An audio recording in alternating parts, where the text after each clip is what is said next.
There's actually a huge amount of work to do to get the mark on this one, so let's get straight onto it and let's try and make this more straightforward by drawing them out in full. It's often easier than looking at the skeletal formula. So for my first one, if I take but2ene and I add HCl, I'm doing an electrophilic addition mechanism and I'm going to end up with 2-chlorobutane. Now I can see very, very clearly that I have got an asymmetric carbon atom. I've got a chiral center because the highlighted carbon has got an H, a CH3, a C2H5 and a Cl.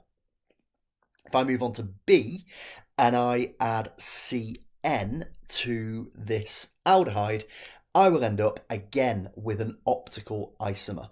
I've got my alkyl group coming off there, I've got my Cn that I've added, I've got the OH that's been formed where the double bond O was, and I've got my H. So that would form a racemic mixture, just as the other one would, because they exist as optical isomers. Moving on to C, if I look at similar situation to what I had with A actually, I've got my chloroalkane, my haloalkane made, and I have got a chiral center.